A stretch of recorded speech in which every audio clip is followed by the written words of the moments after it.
Hi, and welcome to this week's episode of the Retirement Readiness Podcast. This week, we're talking about semi-retired life. So let's just dive in.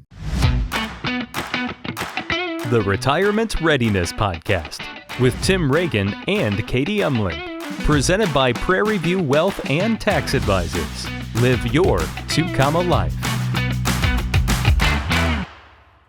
Okay, so we're talking about you're kind of working, you're kind of retired, you don't know how to do that. Yeah, well, and I think there's a lot of reasons why people do it, right? So I think you have some people that say, I want to retire, but maybe I don't feel like the nest is feathered enough and I need to have a little more income coming in. I think you have some people that say, I once worked and I've always wanted to do something else, and so now let me do that. Some people that say, I don't want to be home with my wife. Yes. Or my wife doesn't want to be home with me. Yes. For yes, 100%. I have to do something outside the house. Yes, 100%. Yeah. Yeah. Are you listening in at our house? So Yeah. I said that one time to Sarah. I'm like, yeah, I think I might think about retiring early. And she looked at me like, where are you going to go? What are you going to do? Like, she was like, I got a whole thing that goes on here and it does not involve you. So, yeah. But I think it's a lot about identity. Like your job is, I mean, that's what you've known the majority of your life. Totally is. Well, and I think too, like people are starting to realize I retire so it used to be, I retired at 65. I took a cruise and I died shortly after. And now I could live to 90 or 95 and potentially even beyond. And there's a lot of significance that can happen in that. So I think that's why people start thinking about what could I be doing in retirement, but yet I want to balance it because the whole purpose in retiring is so I have freedom and flexibility and can do the things that I want to do, whether it's with the grandkids or travel or whatever. I think with the ultimate retirement plan, that sounds like a great sitch, if you can get it worked out, is to work for a company, semi-retire, but then they hire you as a consultant. Yep.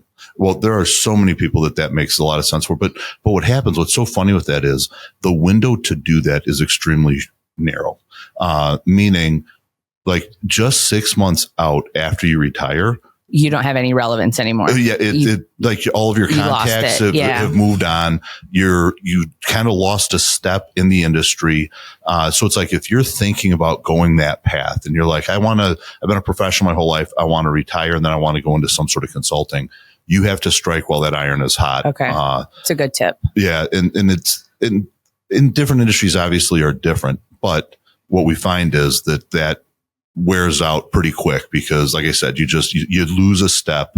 And it's simple stuff, even like we no longer use Zoom. We all use Teams now. Yeah. And I've not been on Teams. So how does that work? And that kind of stuff. So you just got to be aware of that. The other thing that as you think about, wanting to go into that semi-retirement is it's a great opportunity to say, what is it that I love to do? Or what would I love to do? It doesn't have to always be about making money or whatever. It's your opportunity now to say, I get to choose. Right. And so even if you're going into that consulting world, what we suggest is make a list of everything you do in your job and rank it. What do I love doing and what don't I like doing? And start to, when we talk about kind of get out of your fishbowl and change your perception, that's one of those perceptions. I think we fall into this rut of thinking, I always have to do this. No, this is your opportunity to say, create what don't your I life. like? Let's create it. And I think about that even like with you, and the kids, right? So there's probably things that you love about being a mom. And there's probably things that you're like, that ain't what I love. That's not true. I love every single thing. Yes, all of the things. Every minute of every day.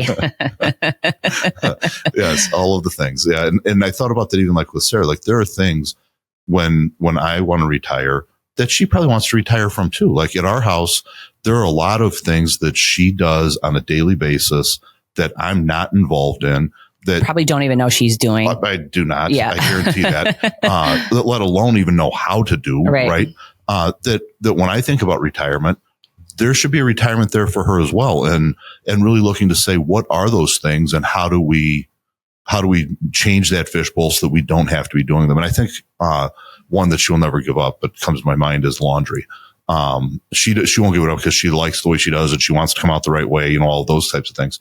But I'm like, what would it look like if you just had somebody like almost like an Alice from the Brady Bunch. Right. Yeah. And you're just like, Alice, I want to make dinner. I like making dinner. I like being creative. I want to clean up after dinner. Right. I want to go on vacation and come back and not have a week and a half worth of laundry to have to do to catch up. And, so I think that as you talk about it, it's not just when I retire, what do I want to do part-time? It can also be from a domestic perspective as well. Like, what is it that we want to do part-time? And that same thing frees up your time to do the other things, and you can allocate resources there too. Yeah. Well, and I think even about like, for us, we love spending time with the people that we love. We also like our house in a certain way. Right. And so anytime we want to have people over, it is a huge stressor on me as much as it is, if not more than Sarah. Like, for example, when we first got married and moved into our house, we had a party at the house. I found myself mid-party locked in the bathroom because I was cleaning the bathroom because I wasn't happy with how it was. And so it can be an anxiety kind of a thing.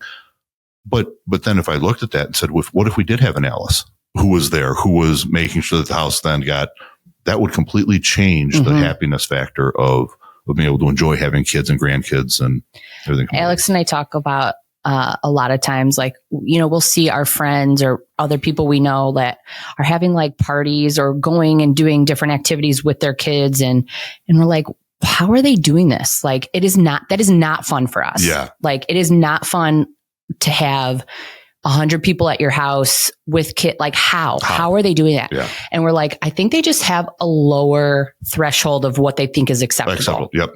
Well, and really, like, I think about Mom with that a lot. Like, she does outstanding with it. Like, I don't know how she is from I like it, don't like it, but she always makes you feel like you're welcome, come in. Yep. And I don't care. Like, I go to Mom's house, like for Sarah's birthday, I'll make some, chocolate lava cakes sometimes.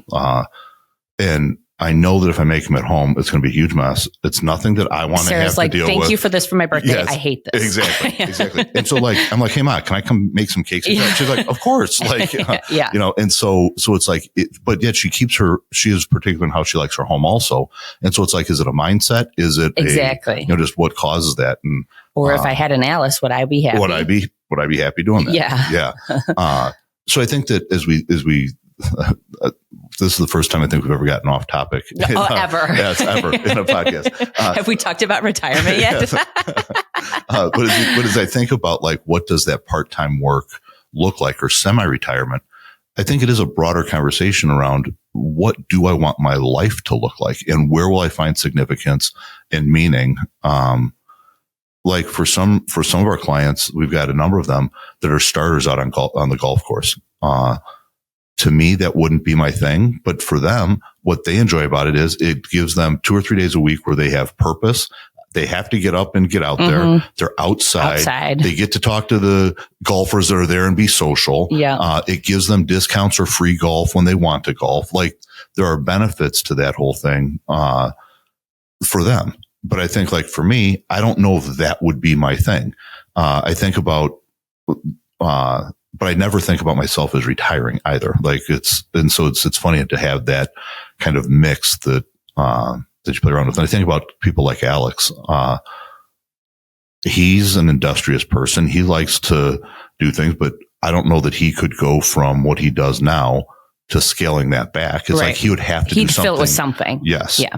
And so this is like in retirement, if you're going to fill it with something, it's be intentional about what you're filling it with. Yes. Don't let your day get filled. Yes, 1,000%. Because that's what we hear a lot of times from retirees is, man, I'm so busy now. I don't know how I worked. And I think that's because they are just letting the calendar get full. Yeah. Rather than being intentional with, like, when they were working, they planned out their time. And which is okay. Maybe that's your idea. Maybe your idea is I don't want to have a calendar and I want to let it fill up. But I think it does pose an opportunity to really be intentional around how do I want this to look. So this, something else that I feel like comes up sometimes, is if you retire, you retire to a certain tax bracket, but if you have a certain income, then that can get kind of goofed up. But so that's kind of a thought that I used to have that like maybe was a bigger issue than it actually is.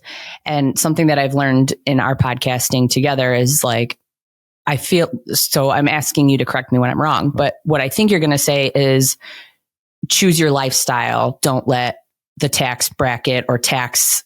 Yeah. Don't let the tax tail wag the lifestyle tell dog. you how to live. Like choose what you want to do and then figure out how to absolutely. Yeah. And then figure out what are the best steps, the best ways for me to do that. And I'll give you an example of that. We have, so what happens is if you retire before your full retirement age at Social Security, which is somewhere for most people between 67 and 68, if you retire before, your full Social Security age, you could have to pay some of your Social Security back. Like if you make too much money while you're working and collecting Social Security, you might have to pay some of that back. And so we've had some clients that want to work, but they also want to collect their Social Security. And so what we'll do there is we'll actually have their employer help them to set up tax deferred income. So they won't take that income until after they turn Social Security age, which then helps them to manage it. But what they started with was, what's my lifestyle that I'm looking for? Right. And then we put together the strategy to say, okay, what are the ways that we can think about this maybe a little creatively to still accomplish? And I think maybe more so that what people are worried about is that they don't know that those implications are coming. Yep. And so they get a second job or they get a part-time job and then this happens and they're kind of hit with this, like, you have to pay some of it back. And then it's like, if I would have known that, I would have done things differently. Yeah. So. Which is totally why, obviously I'll give a shameless plug, but that's why people have advisors, so that you can sit down and think through all of the things. And what happens is, usually when you sit down to put together this plan, it's the things that you don't know that are the dangerous ones. Mm-hmm. And that's the scary ones. Yeah. And that's what your advisor's supposed to be there for. Mm-hmm. The advisor should help you not only know what the things are that you don't know, but then help you to apply a methodology to make good decisions around that, which makes it easier and clearer and more straightforward. So 100%. So I guess you're saying like, it depends on what your lifestyle looks like if you should semi-retired. Well, and I think let's talk a little bit about what's the decision tree that I go through with that, because I think it looks different for everybody. And I think the first one is, do I need the income?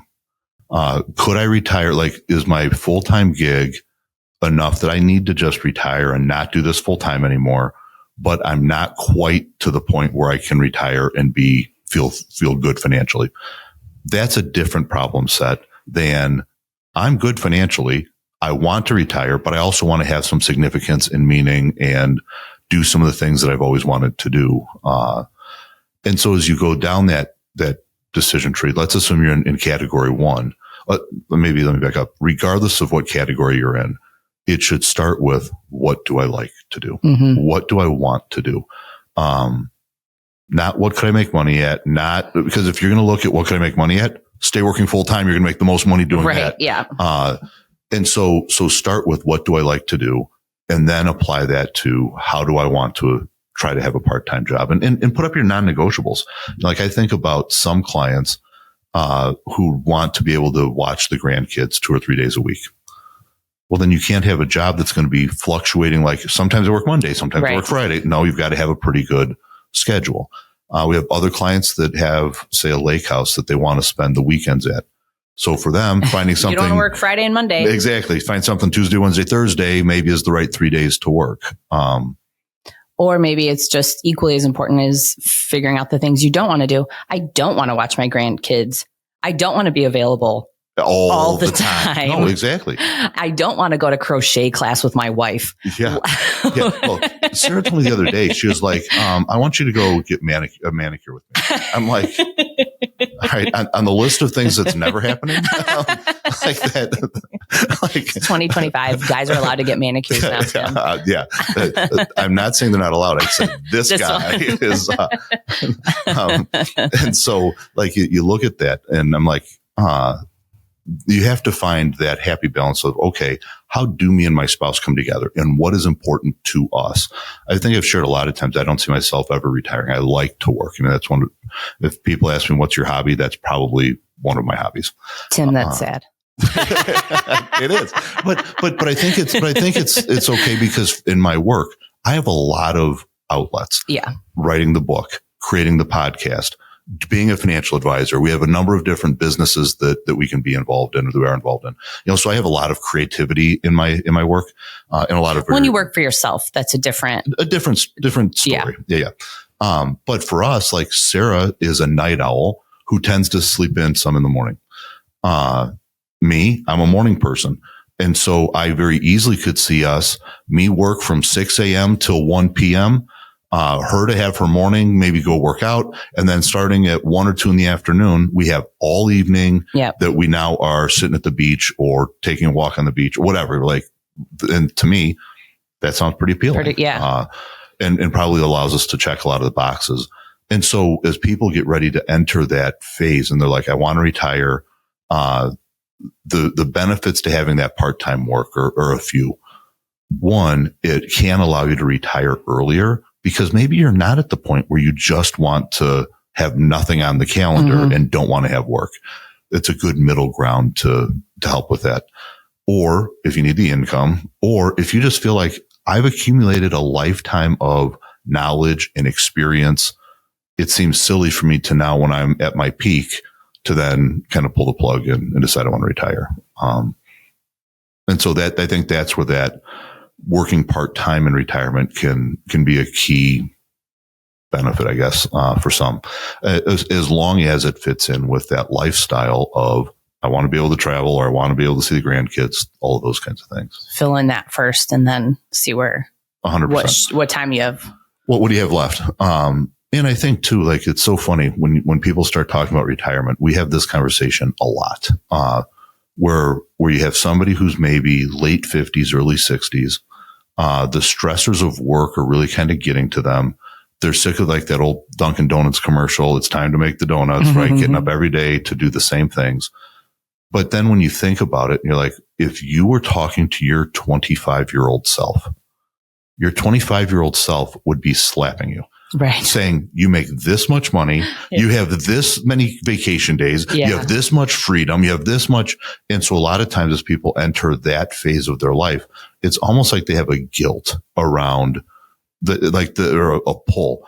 I'm sick of doing what I'm doing. I want to retire, but look at how good I have it compared to where I've been. And so how can I actually make that decision? And I think that that's the path when semi-retirement with significance can kind of bridge that gap. That sounds like Alex now.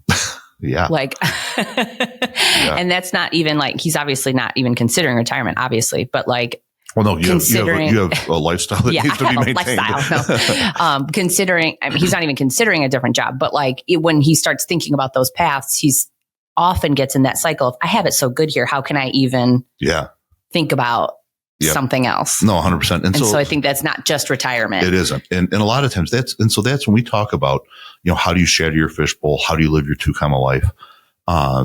That's a lot of the conversation because life can be lived intentionally. The way I like to look at it is the next 5 years are going to go by regardless. At the end of that 5 years, do you want to say I did or I wish? And we can be intentional. So even the Alexes that are not near retirement, that are in a gig that is a good gig that he's happy with, even then you can start making your list of, if I had my ideal, here's what that ideal would be. I would not be doing this. I would not be doing that. And what our encouragement would be is then the next time when you're going in for your review, maybe you say money's not what I need. Yeah. How about if you got me a part-time assistant that could do these items? And for the company now, it's financially neutral potentially, but it alleviates all of these things that I don't want to do. And it'll actually make me better at my job. And now it's like, oh, I look forward to going to work again. Or something as simple as, instead of my hours being 7 to 5, maybe they're 9 to 7, or, Absolutely. Like just adjusting. Absolutely.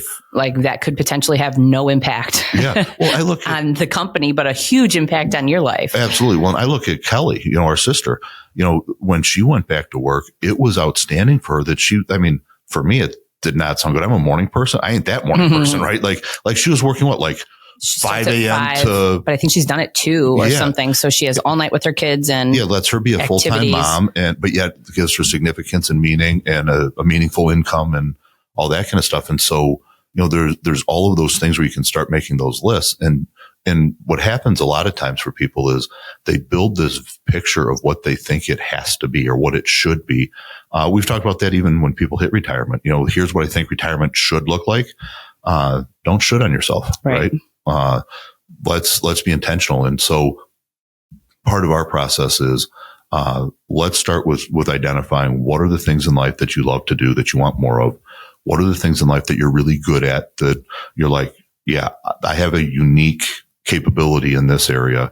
And then how do we start crafting life to say, let's shed all of the things that we don't like and we don't want and focus on the things that we do. And which I think is probably one of the benefits that I've got. Obviously, being self-employed, I get to have some of that freedom a little more than others. But I think that that's why I love to work, because I have Rachel and Aaron that it's like all the things I don't like to do. Or not good at. Or I don't know if I think they like it, but they do it well. So, hopefully that's not a thorn in their side. But I think that those are people that genuinely like to do the things that I don't like to do. And so, I think that we can be creative in how we live our lives. It's so funny. Like, I have to remind myself all the time that people aren't like me. Yeah. How about it? And like, for me, I have a list of things that I don't like to do. And so I don't want to ask Alex to do those things because I assume he also won't like them. Yes. And so it feels selfish of me to put those on him. Yep. Several of the things on my list, he's like, yeah, I have no problem doing that. Yeah, I would love that. Like, oh, we should compare lists more. Yes, like 100%. Well, yeah. And I think about that all the time. So like in our house, we've kind of settled into a groove of like, we talk on the podcast a couple of times, like blue jobs and pink jobs. Yeah. And in our house, we've kind of settled into what those roles are. But there are things even for Sarah and I've been married almost 27 years. You look at that and you're like, wait a minute. We just kind of assumed that. Yeah. Why? Do you like that? Yeah. Like, yeah. And for us, a lot of times I like to do things around the house, and Timmy and I open and close our own pool. We like to do those things.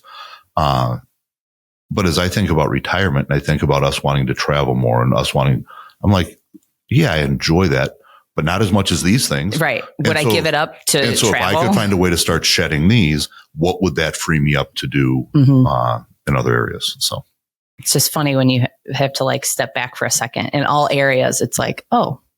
Yeah. Well, it's silly. I love when my car is dialed in. Like I would love it if I could, when I was going through high school, I would probably at least once a week pull the car in the garage, detail it, wax it, like get it dialed in. I realize now though, sometimes that's fun. You just like it done. I just like it done. Yeah. and so it is way better for me to have my Fuller's Unlimited wash that I run it through every single day and have that clean car. And so it's like, where do you pick those things? And we've done it all our lives, but for some reason, as we get older, we think that we have these things that just fall into our bucket of shoulds, and just let's relook at it. And especially when you get ready to retire and you're thinking about, do I go completely retired or do I go semi-retired? Let's not should on ourselves. Let's really sit down and look and say, what is the lifestyle that I want?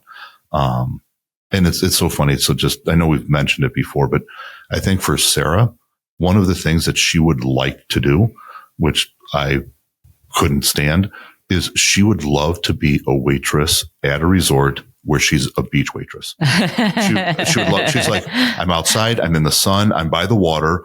She hates to sit still. Yeah. She's caring for people. She likes to care for people. She's like, that is like kind of cool. I get to walk around all the time. It's true. She's like, I'm semi-social. You would get to know the customers that were there all the time.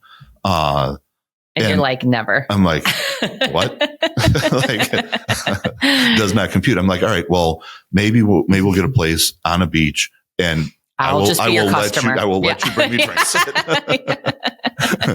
Which you would do anyway, right?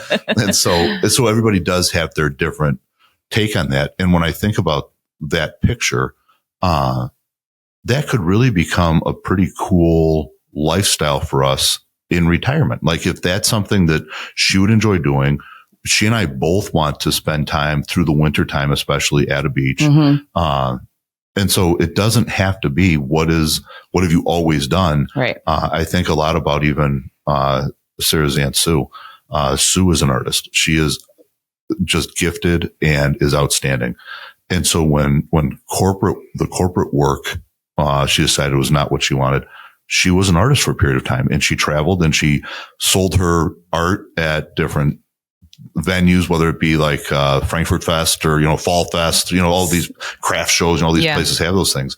And I think that for her, as she went through that was a huge outlet for her, but yet it became too much like work. And so then she realized, wait a minute, I don't like this isn't that. The balance I want either. Exactly. And so how do I dial this back? How can I still be artistic and do those things without making it a job? And so, for her, she decided to travel and put up the tent all the time and take the tent down all the time. Like that wasn't her gig. And so there is some leeway in how you figure that out, but look at what you really like, look at what you want your lifestyle to be.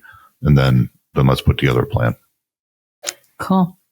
Well, let's see, we're coming up on Easter. Some of the kids will be home, but you guys have some travel coming up too. We do. Yeah. We're going to, as a family, do a little bit of travel, but really it's the kids. I mean, we love to see them, I don't know, be the best versions of them that they can. Tim right now is down in El Paso, Texas. I talked to him last night. He's leading a group down there, for alternative breaks for school. And they're learning about the border and immigration and that kind of stuff. And hearing him, he's been there 2 days. I can already tell that will change him forever. Oh, yeah. Hearing stories from some of these families that have immigrated from places like Venezuela, and what is that journey like, and how did they walk, and what happens when you have to pay people for safety and those people don't want to keep you safe. The cartel decides that, they think they can hold your child ransom, to get more money. Like the stories are unbelievable. It literally feels unbelievable to us. Yeah. And what he said, he's like, I can never wrap my mind around it. He's like, I'm hearing this. I cannot wrap my mind around it. And what's really interesting to that is, hopefully there's a path where he said, Dad, these are people we want here. These are people that are hardworking. They're tenacious. They look what they went through, right? The courage that it took for them to get here, determination, all of those things. And so we have to figure out how we solve this problem. And Tim's a pretty conservative guy and wants to get into politics and all those things. And so I think that for somebody with his background to maybe have that on his radar, maybe there is a path that we can find to say, let's keep the American dream alive, but let's do it in a way where everybody is doing it above board and, we're controlling what's coming in our borders and things, but do it in a way that still lets, thank God our immigrant background was allowed in, because we are living the American dream. So, so when you talk travel, he's doing that. He's going to DC. He's going to be in Colombia. Maddie's going to Berlin for study abroad. So, I mean, like, what a fun time of their life. Yeah. Like, I think I want to be my kids, right? I was going to say, that's basically what you were doing when you were 19, right? Yeah, you weren't planning a wedding and getting married. And no, but it's like, okay, I talk about, I like to work, but that life sounds kind of nice too. Sounds like, awesome. Maybe we could swap for a little bit. Yeah. And how about the kids? Are they excited about Easter? Do they know it? They don't understand it at all? That's not too high on their radar. Dylan's birthday is right before Easter, so he's pretty stoked for a Paw Patrol party. So awesome. So everything. As it starts warming up, it's like, oh, this is a new life again. Yeah. It's so nice. I'll go outside every night. The kids all our neighbors are outside after dinner. It's like all the kids come outside and it's like the best. Yeah. Well, and it's going to be a false sense though, right? I mean, we're right now. I know this is fake spring. Yes, exactly. Yeah, it's coming. I think Sunday says snow. So but at least a couple of days will be at 70 and enjoy it. So, okay. Well, thank you. Thanks so much for joining us today. Head to the website, pv-wp.com for more resources. Be well. The Retirement Readiness Podcast with Tim Regan and Katie Umland. Presented by Prairie View Wealth and Tax Advisors. Live your 2-comma life. Learn more at pv-wp.com. And while you're at it, don't forget to subscribe to the Retirement Readiness Podcast on your preferred podcast platform.